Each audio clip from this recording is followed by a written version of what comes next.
Well, ladies and gentlemen, I apologise that we're running a bit behind, but it's typical of any association I've been associated with.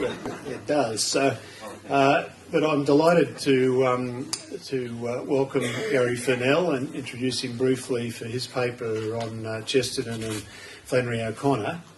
One of the obvious benefits of conferences like this, of the Chesterton Society itself, is the people that you meet through it, and this was how I met Gary. Now, Gary is also a fellow librarian of old. Nobody would regard me as a librarian anymore, I think, but he's the branch manager of Coonabarabran Public Library in rural New South Wales, a position he's held for 21 years. He's been, he's been writing for Studio magazine, a Christian arts quarterly, for 2 decades, and for the past 4 years he's been a regular contributor to Quadrant, publishing essays on literature and philosophy and religion, as well as short fiction. He has a current long-term project, which is nearly completed, and that is a thematic treatment of the Hebrew wisdom books of Ecclesiastes and Proverbs, with Gary's own thoughts supplemented by the much deeper thoughts, he says, of Blaise Pascal, the 17th century French polymath, Edmund Burke, the 18th century English parliamentarian, Soren Kierkegaard, the 19th century Danish philosopher, and G.K. Chesterton. So it's a great pleasure to have Gary here to speak with us, and please make him welcome.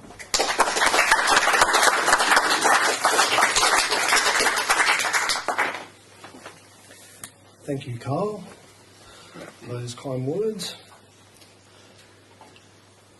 G.K. Chesterton, the literary imagination. I'm tasked with looking at Flannery O'Connor and G.K. Chesterton and their literary imagination. Now, Chesterton, of course, is extremely well known to everybody here. Flannery O'Connor, perhaps less so. So what I've done is just present a few slides on her times and her life and location so we can get a sense of the context. Now, she was raised and born in Georgia in the southern states of the United States during the time of strict segregation. 1925 she was born, 1964 she died. You can get a sense of how segregation deeply divided the society. But the civil rights movement was growing around the time of her adult life. She had a sort of an ambivalent attitude to them. She didn't like segregation, but at the same time she knew that you can't change a whole culture just by a piece of legislation. It involves a whole change of customs and manners, of everyday interactions. She also didn't like do-gooder northerners who were ignorant of southern culture coming down and telling the southerners how they must change. So she looked askance at their activities as well. There was, of course, local branches of the Ku Klux Klan, and often they had a fiery cross. One night during a fire ban, they had a cross with electric globes on it, and she felt that was just the pits. Modernity has come to the south.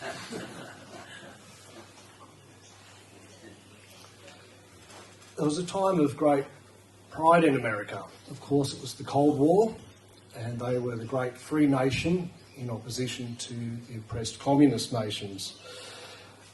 They were a prosperous and confident time for the United States, generally, but she viewed the growing prosperity with scepticism, because she could see while refrigerators and cars were proliferating, spiritual realities and a grasp of the elemental and the real was declining.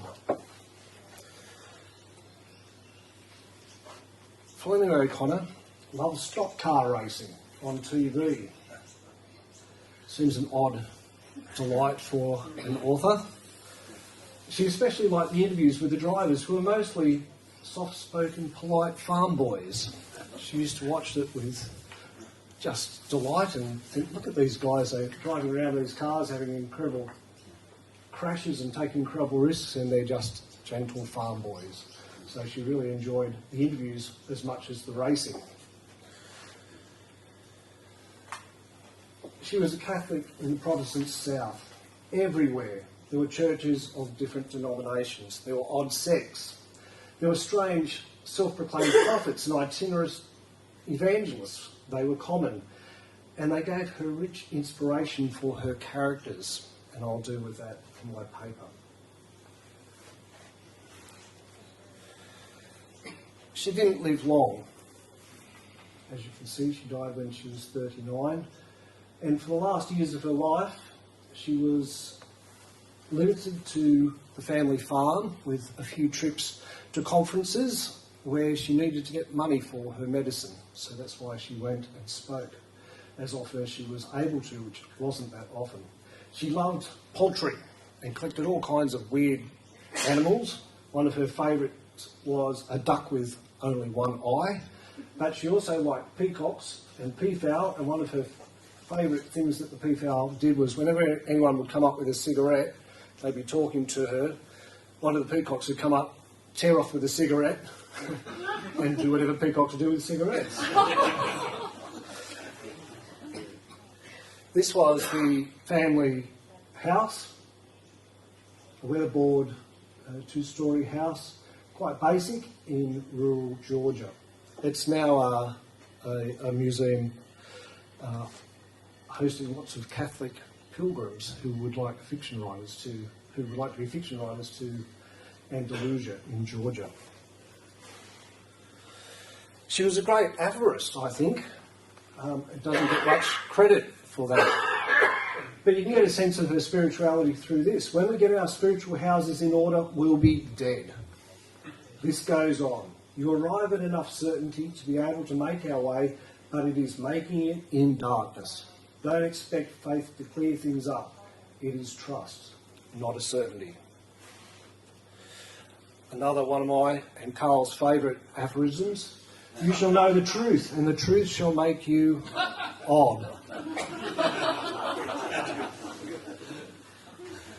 And this one, made for every age, but especially our age, the truth does not change according to our ability to stomach it. She had a dry wit, which I love. I don't deserve any credit for turning the other cheek, as my tongue is always in it.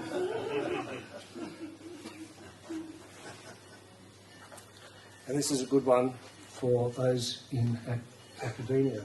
Everywhere I go, I'm asked if the universities stifle writers. My opinion is they don't stifle enough of them.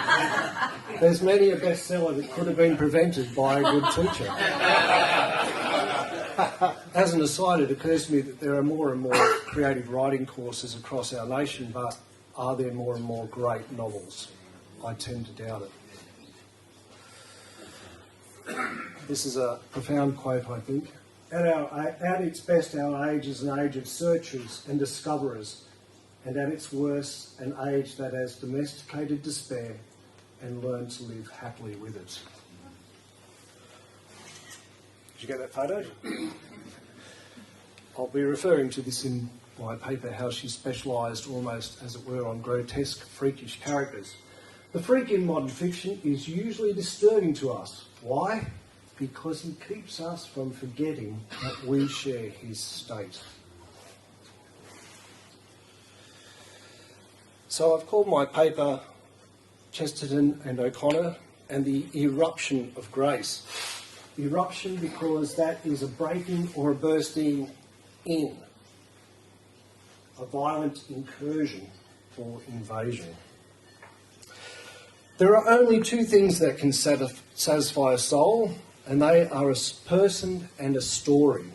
And even the story must be about a person. As soon as I read that sentence, I underlined it.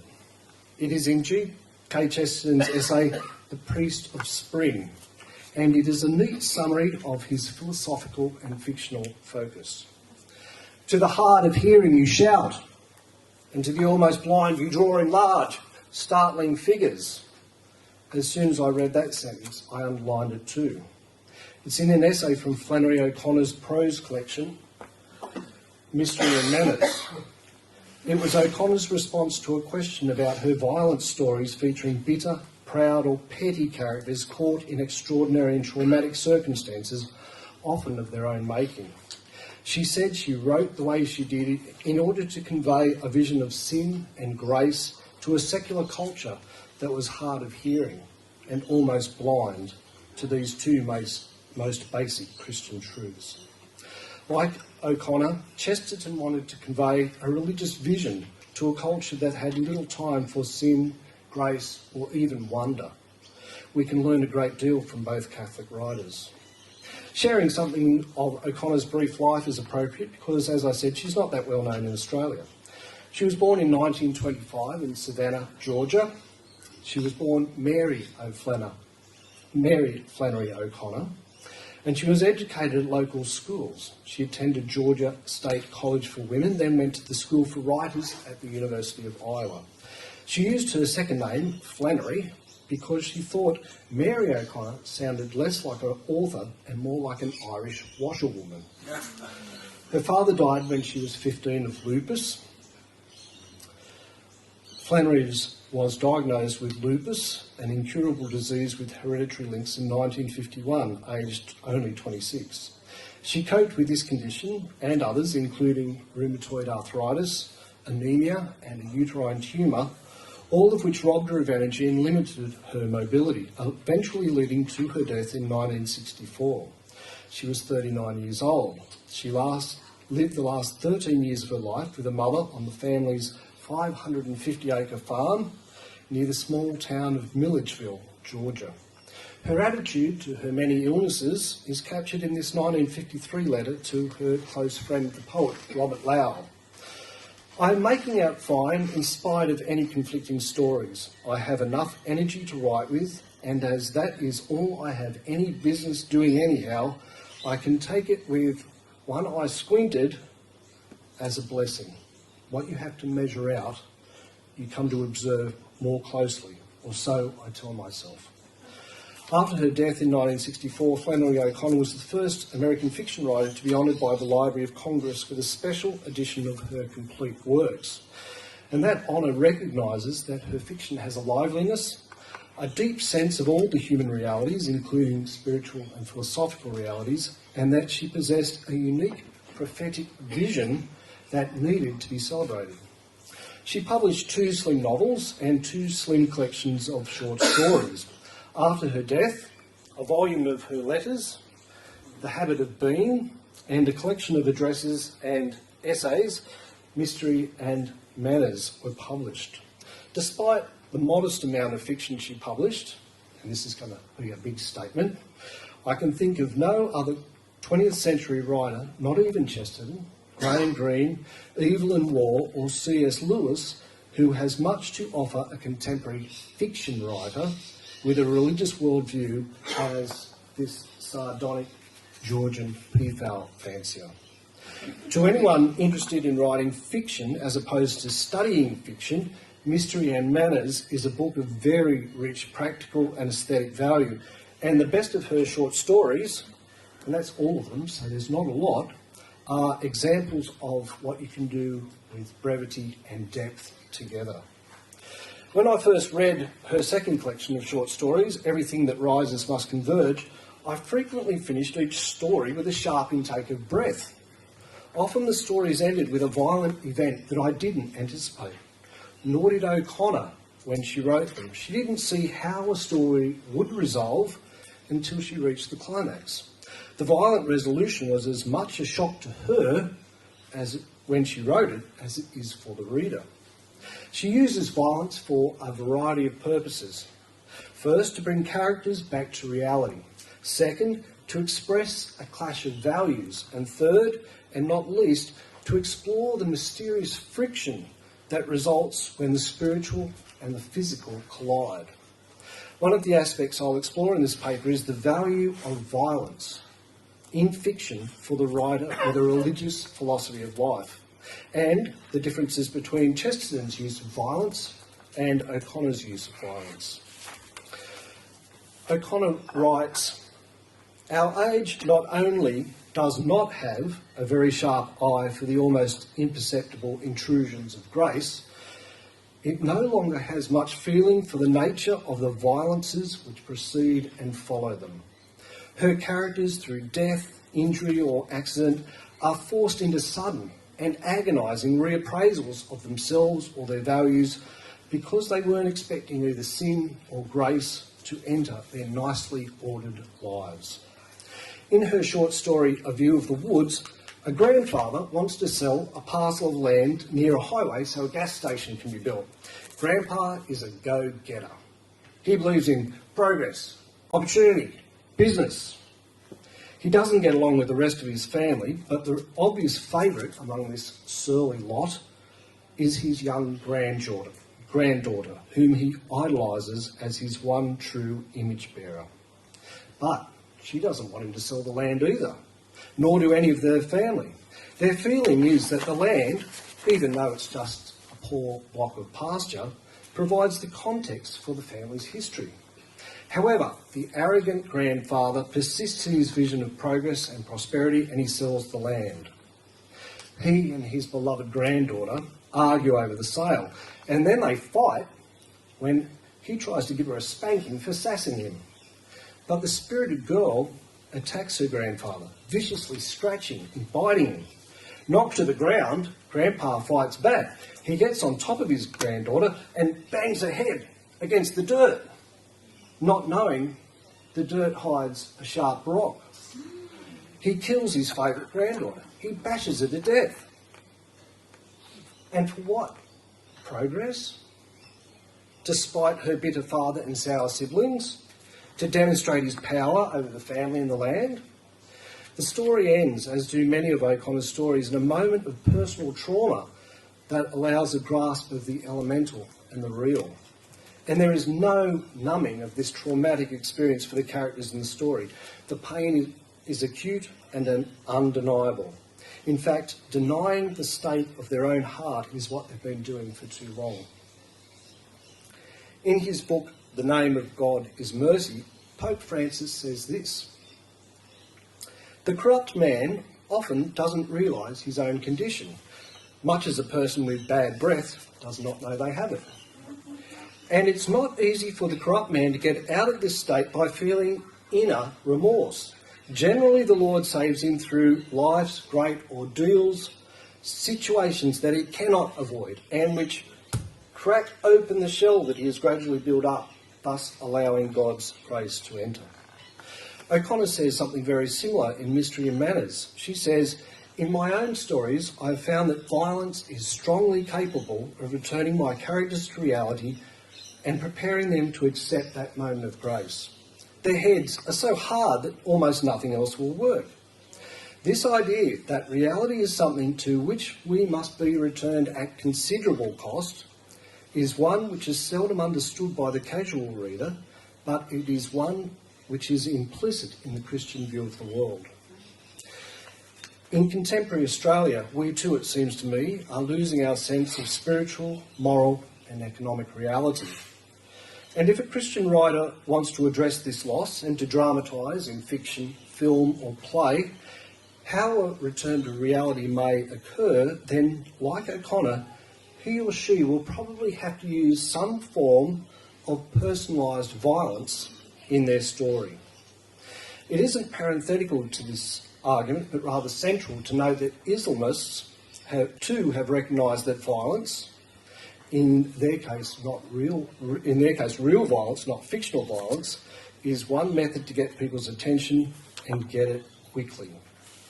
For a religious fiction writer, can I suggest that violence is one dramatic tool that is used too little, whereas it seems sentimentality and miraculous coincidence are dramatic tools that are used too often. O'Connor explores the extraordinary moments in ordinary lives, moments in which grace or reality violently intrude. But O'Connor's violence is never gratuitous. It is used to reveal fundamental human concerns. She said, "With a serious writer, violence is never an end in itself. It is the extreme situation which best reveals what we are essentially. And I believe these are times when writers are more interested in what we are essentially than in the tenor of our daily lives.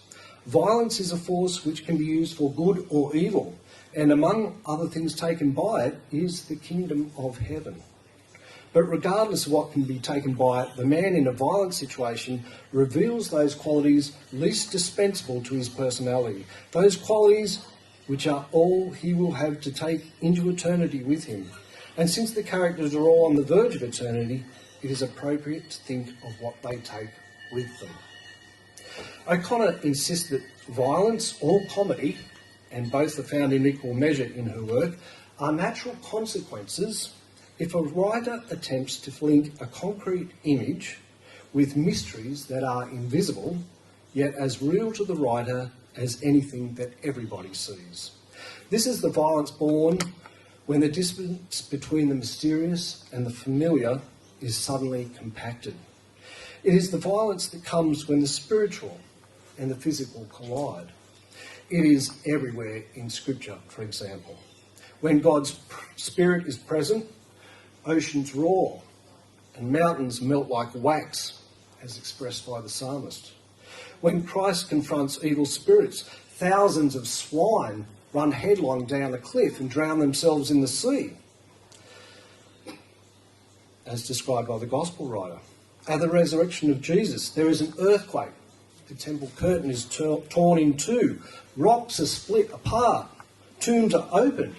And the righteous dead walk about in Jerusalem, as St. Matthew recorded.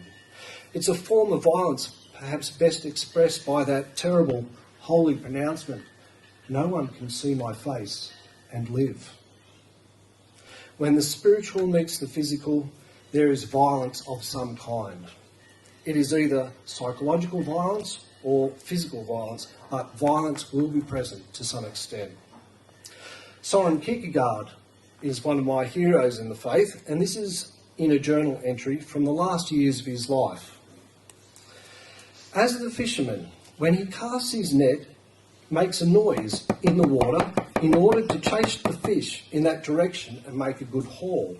As the hunter with his beaters covers the whole ground and disturbs the game so they are concentrated at a point where the guns are placed, so God, who desires to be loved, catches men with the help of unrest.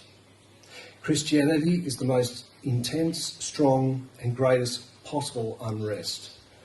No greater can be conceived. It aims, just as Christ's life did, at disturbing human existence to the very depths, at shattering and breaking everything. Kierkegaard goes on to say, so God makes use of unrest. He applies unrest in order to catch men who wish to love him. But the difference from the fisher and the hunter is that God does not apply unrest in order to catch all the more. He does it not for the sake of the numbers, but for the sake of intensity. That is to say, when the greatest possible unrest is applied, there exists in a man, in that tension, an intensity which brings him to a real love of God. But what man loves is rest, security. Yet it is certain that no one can become a Christian in rest and security. Nor is it less certain that no Christian can remain in rest and certainty. Where a man becomes a Christian, there is unrest. And where a man has become a Christian, there will be unrest. End of quote. The use of fictional violence will cause difficulties for the writer among some of his fellow believers. But the fiction writer does not write for people who have not educated themselves to appreciate good fiction. The fiction writer writes for people who have educated themselves to appreciate good fiction. This is what O'Connor wrote about the well-meaning but incorrect expectations of church people who were in no way qualified to criticise fiction. It's from her essay, The Church and the Fiction Writer. She says, it is popular to suppose that anyone who can read the telephone book can read a short story in a novel. And it is more than usual to find the attitude among Catholics that since we possess the truth in the church, we can use this truth directly as an instrument of judgment on any discipline at any time, without regard for the nature of the discipline itself. Catholic readers are constantly being offended and scandalised by novels that they don't have the fundamental equipment to read in the first place. And often these are works that are permeated with a Christian spirit. End of quote. In the face of this offence, the writer's sense of vocation will sustain them despite this ignorance and misunderstanding, just as it did for O'Connor, who has always been asked to write about nice Catholic people who do good things. She had a better understanding than her fellow churchgoers of what an artist in the modern world must do, and feel-good sentimentality isn't one of them. O'Connor also had a very strong sense, which she articulated throughout her letters, that her vocation was to write fiction rather than non-fiction, and that her particular talent, her vocation within fiction, was to create strange, comical and grotesque characters rather than pleasant and righteous people. In fact, in her fiction, pleasant people are usually unmasked as being well-meaning but deluded and in need of truth, while righteous people are usually unmasked as self-righteous and in need of grace. This firm grasp of one's vocation, together with an equally clear discernment of the type of fiction one can best give life to, is critical if the writer isn't to be sidetracked and distracted by demands that they pursue another, more acceptable type of fiction. Fortunately for her and for us, O'Connor had a strong sense of her vocation as a fiction writer and an equally strong sense of the type of fiction she could best bring to life. The return of humanity to the real and the elemental is also one of Chesterton's primary themes, with the novel Man Alive being a perfect example. Chesterton uses a far jollier type of humour and far more farcical storylines than O'Connor does to highlight how far mankind, especially proudly intellectual mankind, has departed from the real and the elemental. Man Alive is concerned with almost nothing else but this return to the elemental wonder, delight and appreciation which is humanity's native and best territory.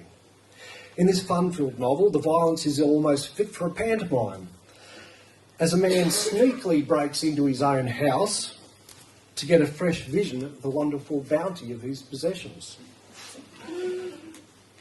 The same man, Innocent Smith, playfully pretends to shoot a life-denying man in order to get the man to a better appreciation of his own existence.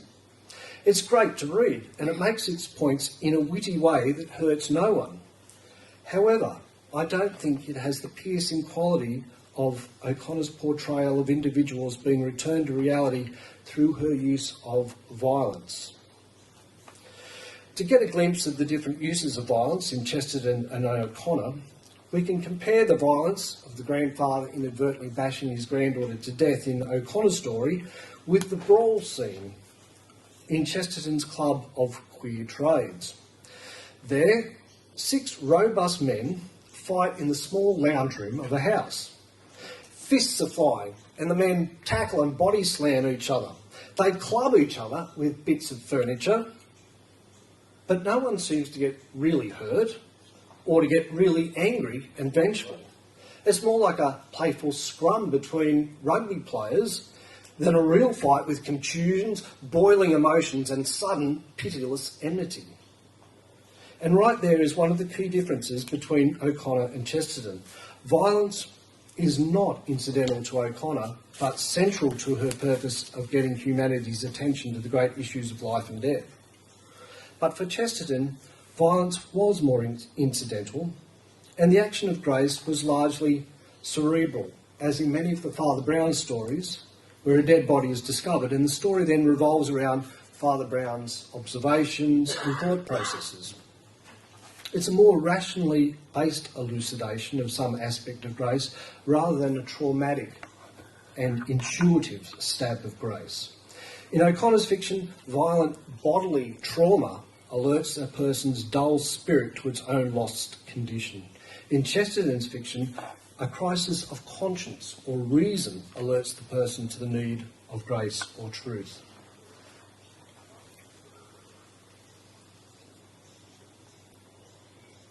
I think these two different approaches, Chesterton's being more rational, playful and gentle, and O'Connor's being much more violent and visceral, reflect their respective cultures as much as differences in temperament and talent. Chesterton wrote, and I'm painting with a broad brush here, for an urbane, sceptical and highly literate readership. That was his common environment as a journalist. Flannery O'Connor's common environment was in rural Georgia, still strictly segregated along racial lines. She lived on a cattle farm run by her mother, and Georgia's biggest juvenile delinquent detention centre was right next door.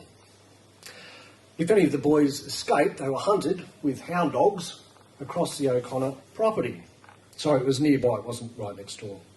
The tenant farmers on her mother's property were itinerant white trash agricultural labourers or barely educated Negro house and farm hands. And of course the woods were thick with all kinds of hillbilly prophets and evangelists, healers and Pentecostal preachers.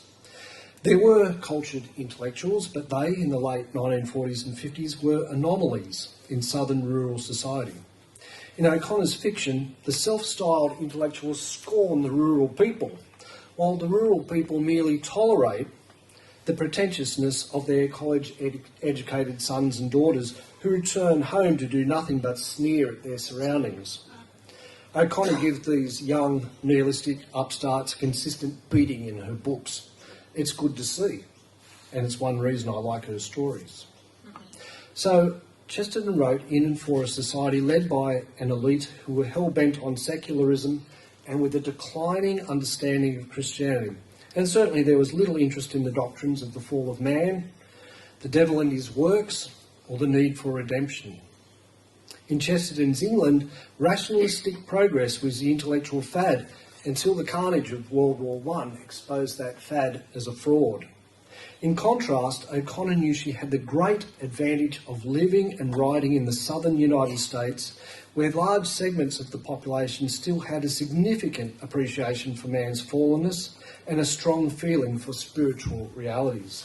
It allowed her to be more direct, in particular in her portrayal of strange, Christ-haunted characters, whether those characters are members of Protestant sects, obsessed with Christ's truths, or secular liberals who define themselves by rejecting Christ's teaching. In Mystery and Manners, in an essay called The Catholic Novelist in the Protestant South, O'Connor wrote, "The Catholic novelist in the South is forced to follow the Spirit into strange places and to recognise it in many forms not totally congenial to him. He may feel that the kind of religion that has influenced Southern life has run hand in hand with extreme individualism for so long that there is nothing left of it he can recognise.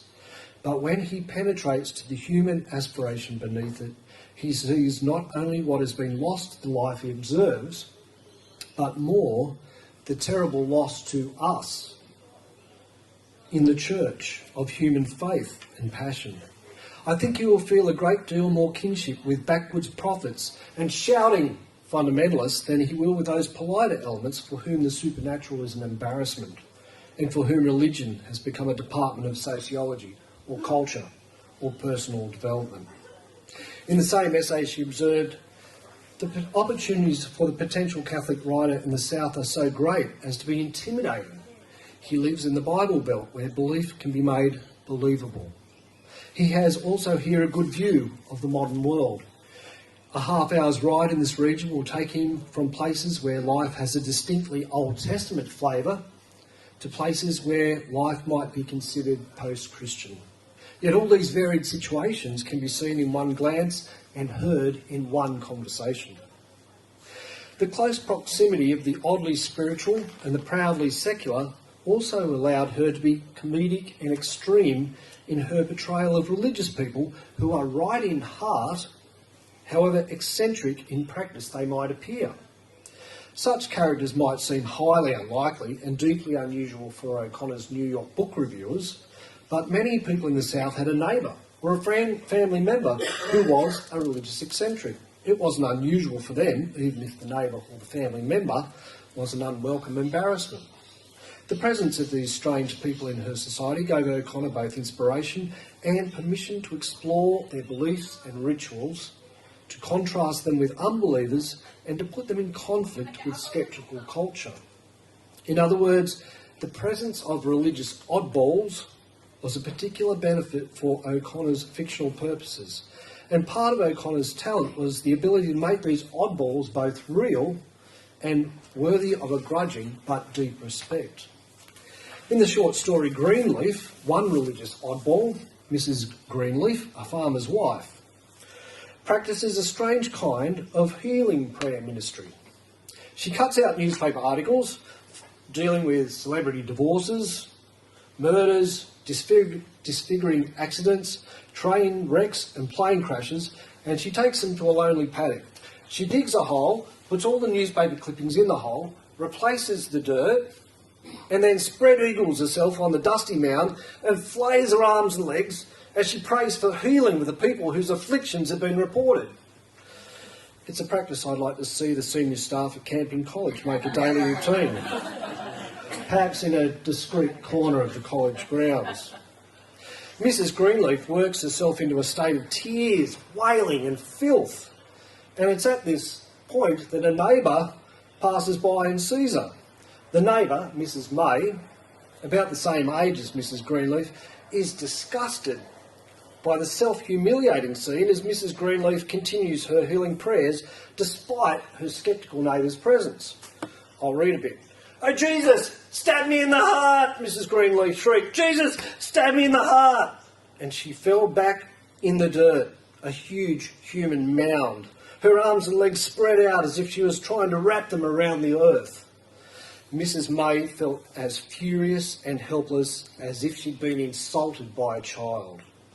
"Jesus," she said, drawing back, "would be ashamed of you. He would tell you to get up from there this instant and go and wash your children's clothes." And she turned and walked off as fast as she could. Mrs. May was appalled by Mrs. Greenleaf's absurd prayers, but the impression I get is that Flannery O'Connor did not share that feeling.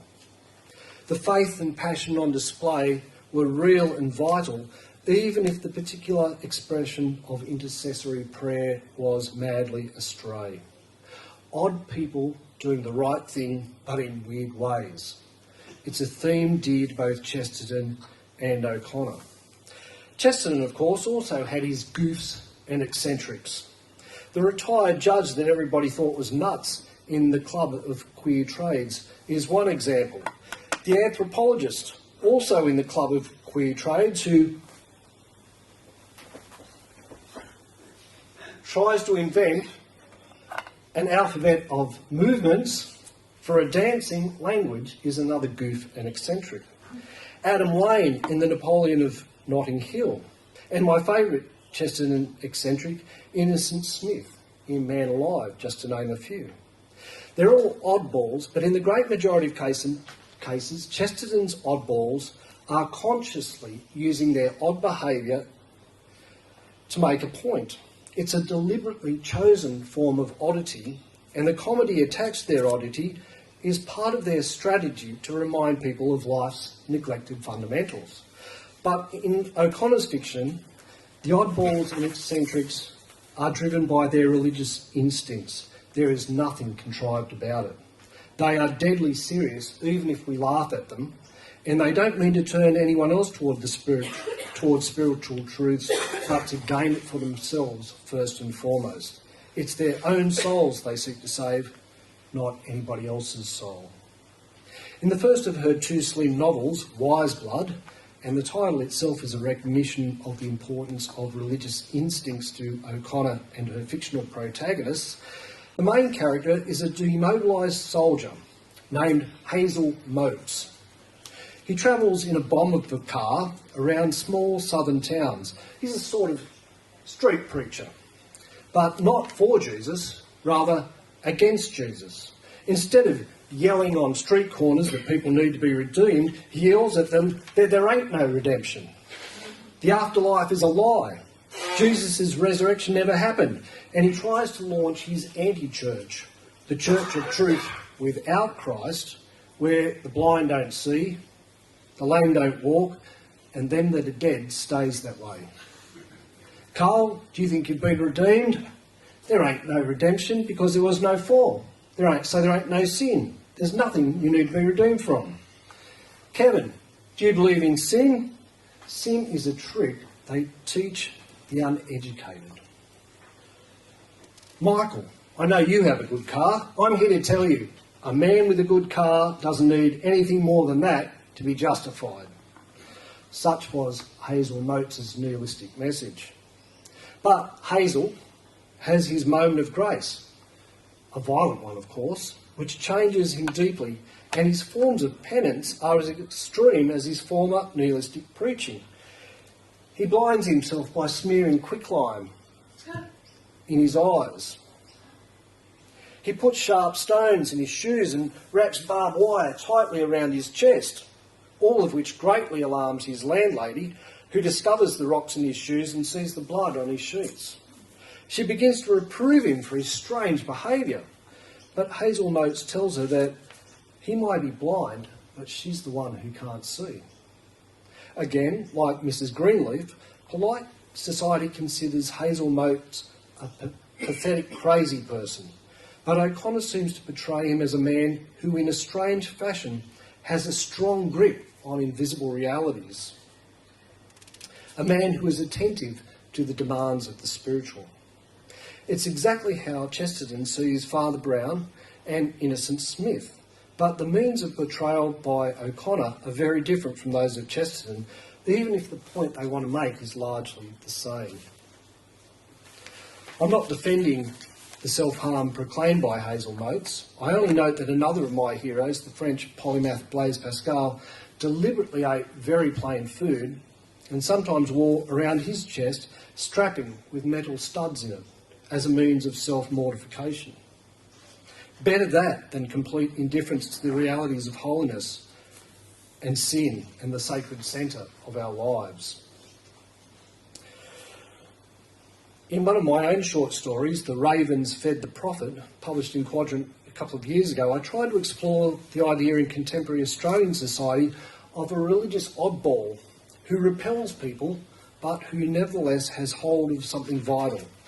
I don't mention this because I think the story is particularly great, but because I can't think of another example in recent Australian literature, and because a writer with more talent than me might find this field and this idea a fruitful one to explore. The reason I think it's a good field to explore is because the idea of doing something strange that's also something right comes straight from the mouth of Jesus. It was confronting and full of dramatic possibility 2,000 years ago, and it still is today. Turn the other cheek so you can be slapped again. Carry the oppressor's load an extra mile. Pray for your enemies. Cut off your hand. Pluck out your eye rather than enter hell with your limbs and side intact. Make yourself a eunuch for the kingdom of heaven. Cheer when you're tormented. Rejoice when you're abused. It is the case, as Flannery O'Connor said, that you shall know the truth and the truth shall make you odd. What gives this type of odd but right behaviour dramatic weight in both Chesterton and O'Connor's fiction is the knowledge that man is not what he should be, nor is the world what it should be. Because both are fallen, both are currently abnormal, and so a return to something like normality is going to look strange. This is in large measure the reason Jesus' teaching did and still does cause offence.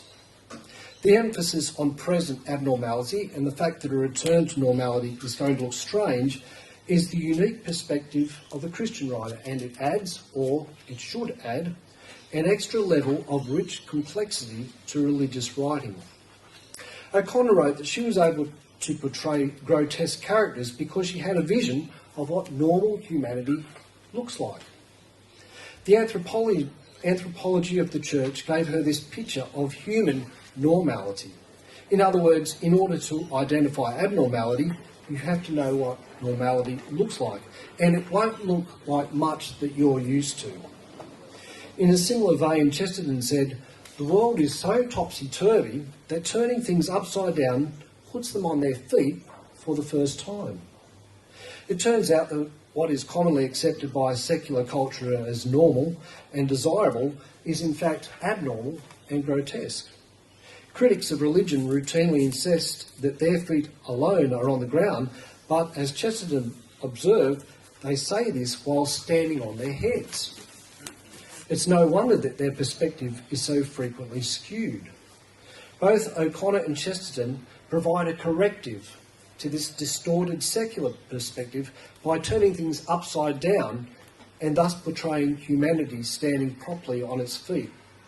And it's the main reason why their fiction is strange compared to the fiction of their secular peers.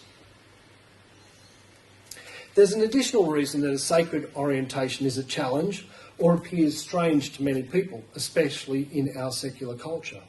There is a tendency to see oneself and to compare oneself only in relation to other people in the same condition with the same worldview. The result is a kind of blindness. O'Connor said, "The sharper the light of faith, the more glaring are apt to be the distortions the writer sees in the life around him." O'Connor justified her grotesque and weird characters in her essay, The Fiction Writer and His Country. She wrote, "The novelist with Christian concerns will find in modern life distortions which are repugnant to him, and his problem will be to make these appear as distortions to an audience which is used to seeing them as natural, and he may be forced to take ever more violent means to get this vision across to this hostile audience." O'Connor knew the difficulties the modern religious writer faces when confronted by a hostile audience. First, the message of Christianity is inherently offensive, and second, compounding the first, the writer's audience is likely to have little understanding or patience for the strange vision presented by the writer. O'Connor said that she believed, and she begins by quoting Pascal, "in the God of Abraham, Isaac and Jacob, and not of the philosophers and scholars." She went on to say, "This is an unlimited God, and one who has revealed himself specifically. It is the one who became man and rose from the dead. It is the one who confounds the senses and sensibilities, one known early on as a stumbling block. There is no way to gloss over the specification or to make it more acceptable to modern thought. This God is the object of ultimate concern, and he has a name." O'Connor found the help she needed to address these two difficulties in the philosophy of art expounded by the great but, I think, neglected French Tomist philosopher Jacques Maritain. And it is the love that both Chesterton and O'Connor had for Thomas Aquinas that is my final point in this paper. O'Connor, born 50 years after Chesterton, had the benefit of reading Maritain's Thomist philosophy in art, whereas to the best of my knowledge, Chesterton did not. Maritain moved to the United States after World War II and taught in American universities for some decades until his retirement. His influence was quite wide. In her letters and essays, O'Connor makes frequent mention of Maritain's work, especially his 1921 masterpiece, Art and Scholasticism. It's a work that anyone who wishes to follow a vocation in art would be well advised to read, despite its difficulties. O'Connor thoroughly digested it and recommended the study of it to others. I'm a librarian, and even through my library networks, I found it hard to obtain. But it is online, so I downloaded it to a USB, added a couple of extra essays, took it to Printworks in Dubbo, and had them printed for me. Voila, my own copy for $16. So you can get hold of it. O'Connor not only read Thomist thinkers like Maritain, she also read Aquinas herself and found great value in the study. She read him at night before she went to sleep.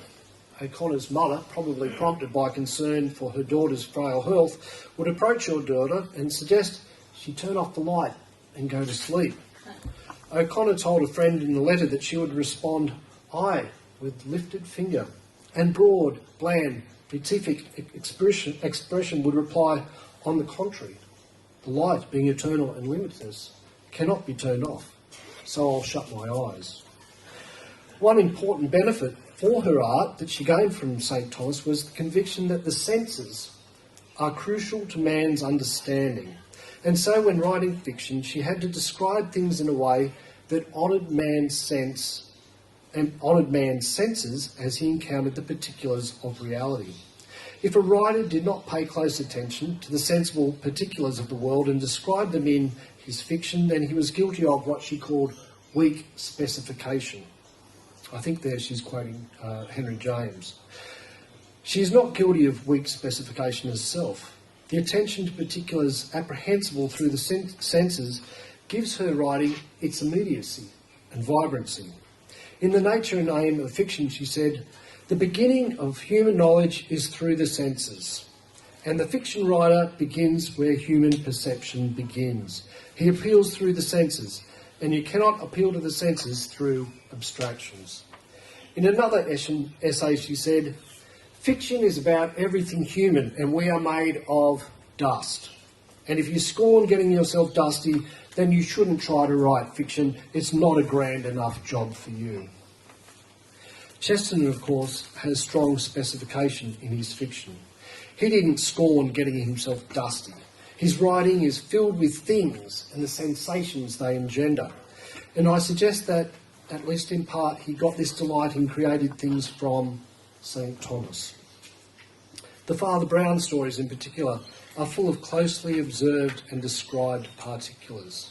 The idea that the world is full of a wondrous multiplicity of good things that are a delight to us is, of course, a deeply Thomistic idea.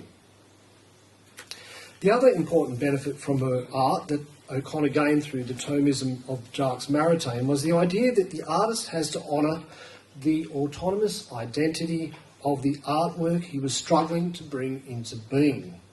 An artist should not twist the natural trajectory of a story, for example, into a direction that makes the point that the artist would like to make, but at the expense of the integrity of the story.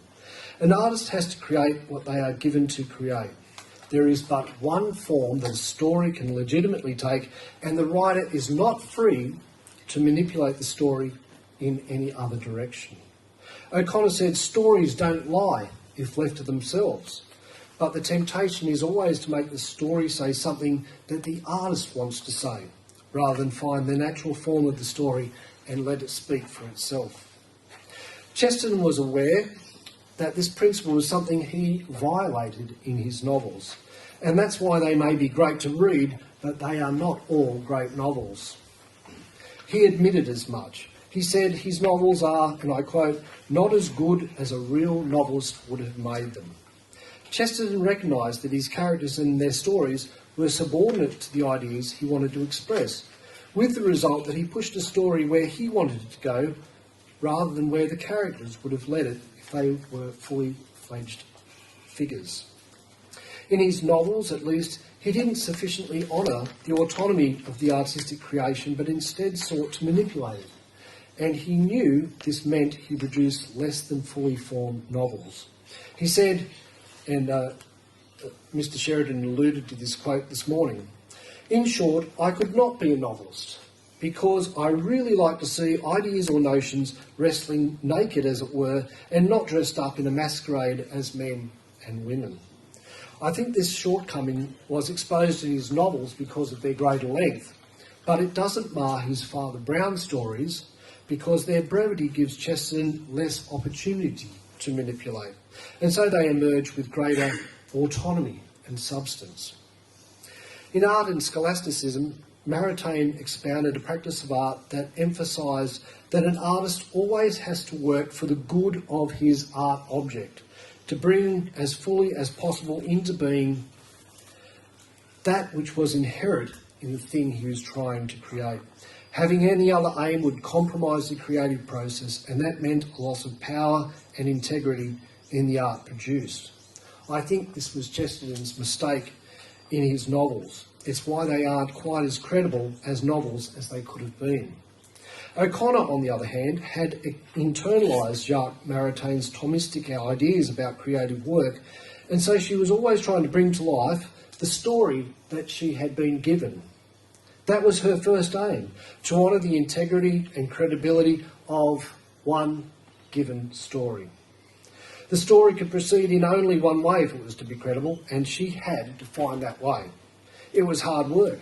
It meant exploring cul-de-sacs. It meant throwing away much that she had written, and then it meant doing a great deal of rewriting as she discovered one step at a time the one true path for that particular story. No wonder she thought some stories were like demons. They came forth only after prayer and fasting. This is Jacques Maritain from Art and Scholasticism. Art is gratuitous or disinterested as such. That is to say, in the production of the work, the virtue of art aims at only one thing, the good of the work to be made, beauty to be made to shine in matter, the creating of the thing according to its own laws, independently of all the rest, and accordingly it desires that there be nothing in the work which will escape its regulation, and that it be alone in immediately ruling the work in moulding and fashioning it. He goes on to say, there are many ways of failing in this gratuitousness. One may think, for example, that good moral intentions make up for the quality of the craft or the inspiration and suffice to construct a work. Or one may go so far as to adulterate the work itself by forcibly applying to it, in order to rule it, foreign elements, such as the desire to edify or to disedify, not to shock the public, or to create a scandal, to have arrived in society, or to cut a figure in the bars and cafes as an artist, free and rare. I think Chesterton's love of seeing ideas wrestling naked was the foreign element that he allowed to infiltrate his novels, and hence he harmed the integrity of them, making them less than completely successful novels, a fact that he recognised. Flannery O'Connor, alert to the requirement of art to be faithful above all to the good of the work to be made, was able to publish fiction that didn't suffer from that compromise. The novelist and philosopher Roger Scruton, now Sir Roger Scruton, is also alert to the falsifying influence of aims and ideals that are foreign to the telling of the story. Scruton was asked,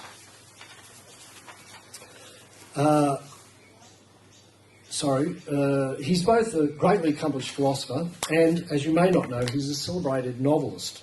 Yet he distinguishes between the goals of his philosophical work and his fictional works, even though the same broadly conservative perspective animates both his philosophy and his fiction. Scruton was asked, does he think that fiction can convey his message with as much force as his philosophical or political writings?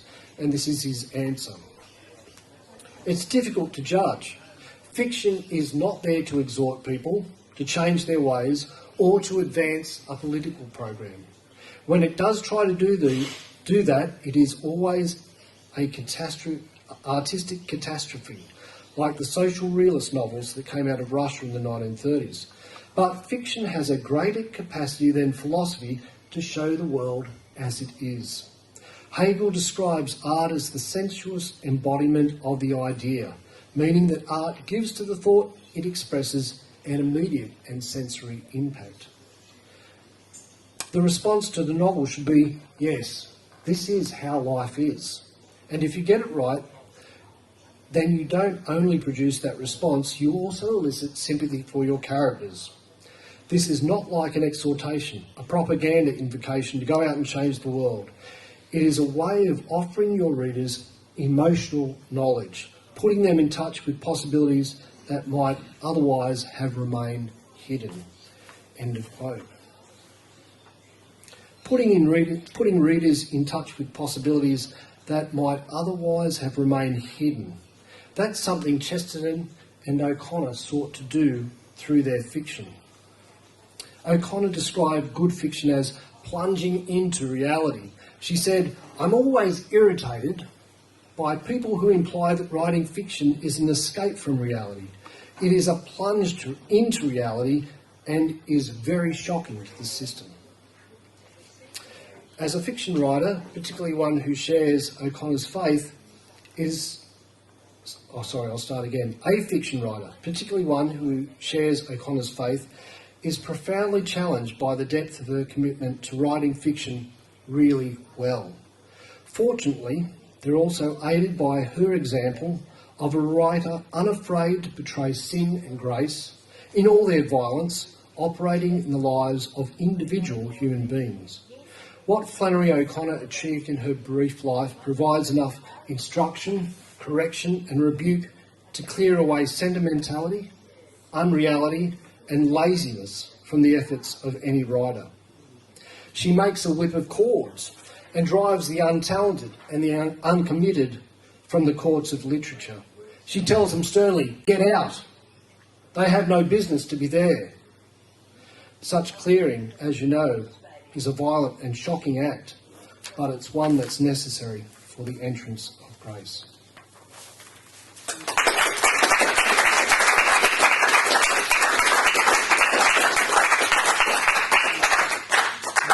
Thanks, Gary. We're running somewhat behind, but we might have just up to 5 minutes, if it's all right with you, any questions people have, and then we'll break for afternoon tea before the final paper that John Young will be presenting after afternoon tea. So are there any questions, ladies and gentlemen? I've read, I think, most of Flannery O'Connor's work, and I'm probably far from having worked it all out. What I find very difficult is a lot of her, particularly the violent novels and short stories, is that there seems to be like a violent thing happens and that's it. There's no essence of redemption, which I would expect to find in a religiously motivated work. It's as if that's happened and it's almost like it's too late now. Can you comment on that? Some stories definitely do give that,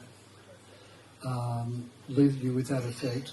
There's one about a young man who suffers from a disease after drinking contaminated milk, and you get the impression that all the violence did, or his sickness did, was open him slightly to grace. Not very many of the people proceed onto a commitment to Christianity. She's only looking at one aspect of their lives, and it's just that initial cracking often. Even the folk that are quite religious, and I'm thinking of the lady who looks after the hogs in her short story Revelation.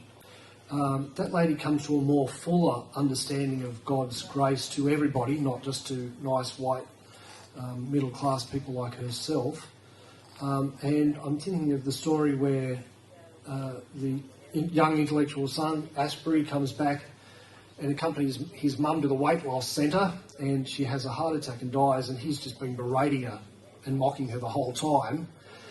And she collapses on the footpath and sort of looks up at him through one eye, and he just recognises that he loves her, and that alone is just the beginning of grace.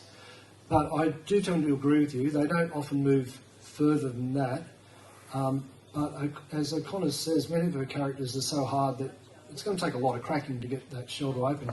But Carl is also very familiar with Flannery O'Connor, so he might have something further to say there. Yes, I mean, I think that you touched on it at length, of course, the whole issue of violence and how that could be presented. And we tend to look at it conventionally rather than the form of spiritual violence. And one of O'Connor's favourite quotes, I think, from the New Testament was that it was Christ's one of, I come to bring the sword. Now, not peace, but the sword, as if, here I am, Che Guevara of the first century. But she made the point after that the sword is to prise us open, really, to open us up to the eruptions of grace, to the incursions of grace. That without that emptying out of our self-centeredness and that, which itself is spiritually a violent act. It's not something you just sit back, put your feet up and say, well, I'll wait for grace to visit. She obviously thought it was for huge numbers of people, and perhaps for all of us at certain points, very painful and kind of violent thing. So trying to do that, trying to depict that, of course, believably the sort of culture in which she was writing for, which you treated at the beginning, you know, is always the great test, I think. So yes, is there something about a secularized prophecy going on? I'm thinking about the Old Testament prophets have really weird things to do, and they complain about having to cook on human dung and stuff like that. I mean, it strikes me that some of Flannery O'Connor's stories have that kind of strange, like the story you described with the barbed wire and so on. That's kind of secularized stigmata. So isn't there something in Catholic sanctity that already, in a sense, the Judeo-Christian biblical prophetic tradition that almost foreshadows this kind of weirdness about stuff, like the Sacred Heart tradition, the Christian stigmata tradition. These things are just weird, in a weird way. They're weird. They're bloody and strange. And she's kind of using Southern characterization, like the guy who takes his leg off, who's got the artificial limb, the Bible salesman. These weird characters, they seem to be in a tradition of strange Christianity or strange religion. Well, I'm not Catholic. I'm sort of, I don't know where I am on that spectrum. I'm heading in that direction.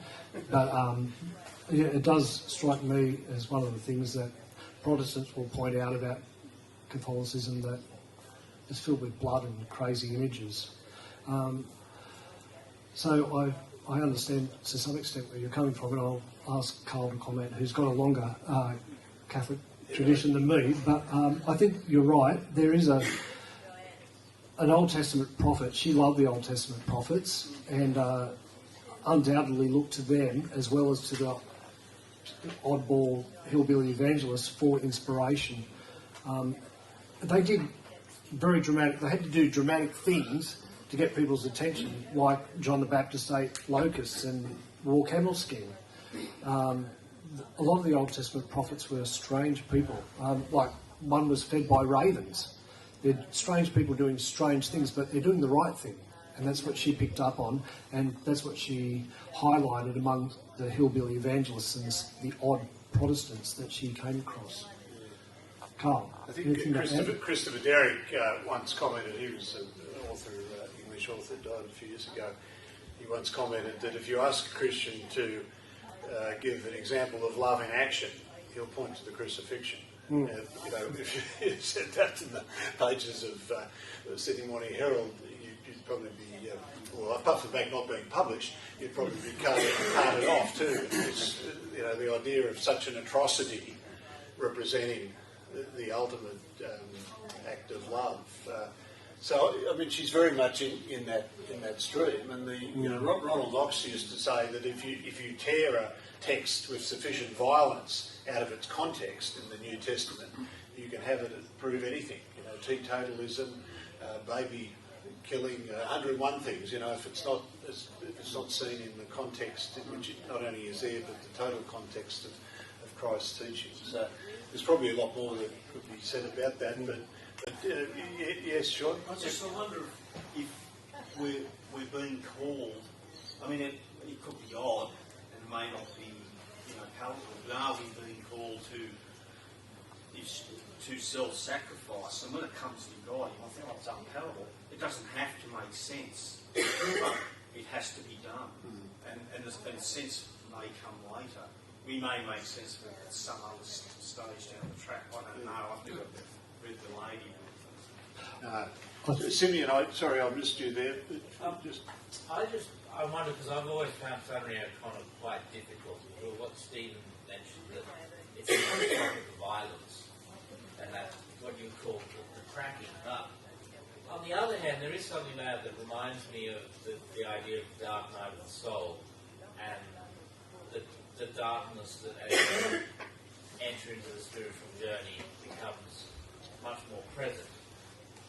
To the extent that I know there was an old Carmelite friar who many think he's likely to become a saint at some point, and he was asked when he was 90, what's your spiritual relation, what's your relationship with God like now? People thinking, oh, it'd be wonderful. And his response was, it gets harder and harder and I have to look further and further and with more vigour to find Christ. And you can no longer look in the light, you have to look in the darkness. And I just wonder if there could be an aspect of that with Flannery O'Connor, the thought that struck me. Well, she did say, as I highlighted in one of the quotes, that it's a matter of trust and not certainty. So that's probably what I would say. She was well aware of that. She, of course, suffered. Why did God give her all these horrible illnesses and give her such a brief life? She wanted that all her life. But she came back to a position of faith and just saying, I don't understand. And I won't understand until I'm dead. And I won't have it all together until I'm dead. But in the meantime, I will accept it and know that somehow it is God's will, and I need to submit myself to it. So her spiritual writings are quite deep. And just the other gentleman's comment, I would highlight Abraham's slaying of Isaac, which of course Kierkegaard made a focus of. If you preach that in church, and then someone came up afterwards and said, "Oh, no, I really take that story, it hit me. I'm going to go and sacrifice my son." The minister would say, "No, what are you taking me so seriously for? Like, take a holiday, take a laxative, but do something." It is a completely confounds our thinking and our morality in that case. I think we better draw a close. We're well behind, unfortunately, but please take up any further questions with Gary. Thank you very much, Gary,